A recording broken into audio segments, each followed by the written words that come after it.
আগামী জাতীয় নির্বাচনে কাকে ভোট দেবেন এই প্রশ্নে সিদ্ধান্তহীনতার হার উল্লেখযোগ্যভাবে বেড়েছে। জনগণের নির্বাচন ভাবনা শীর্ষক জরিপের দ্বিতীয় দফার দ্বিতীয় পর্বের ফলাফলে এমনটাই প্রকাশ পেয়েছে।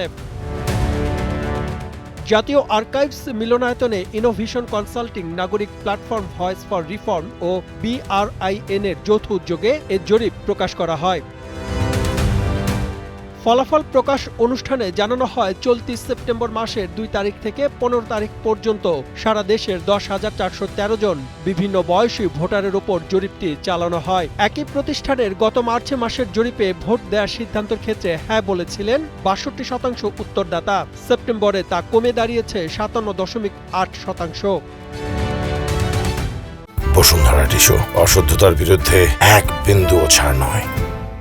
প্রকাশিত এই জরিপে যারা অংশগ্রহণ করেছেন তাদের মধ্যে 4,721 জন উত্তরদাতা ভোট দেওয়ার ক্ষেত্রে নিজেদের পছন্দের দলের কথা প্রকাশ করেছেন। ভোট দেওয়ার ক্ষেত্রে 41.30% উত্তরদাতা পছন্দের দল হিসেবে বেছে নিয়েছে বিএনপিকে।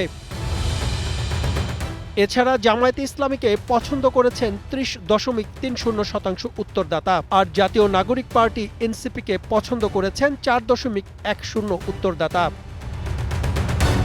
তবে বাদ যায়নি কার্যক্রম নিষিদ্ধ হওয়া দল আওয়ামী লীগও। নির্বাচনে ভোট দেওয়ার ক্ষেত্রে 18.8% উত্তরদাতার পছন্দ আওয়ামী লীগ। চলতি বছরের মার্চের চেয়ে সেপ্টেম্বর মাসে আওয়ামী লীগের পক্ষে ভোট দিতে চাওয়া ব্যক্তিদের হার বেড়েছে প্রায় 5%।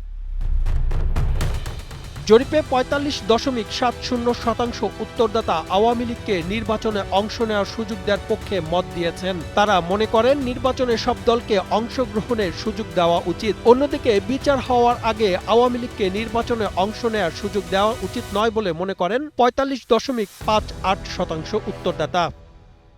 Desk report, Kaler Kantho.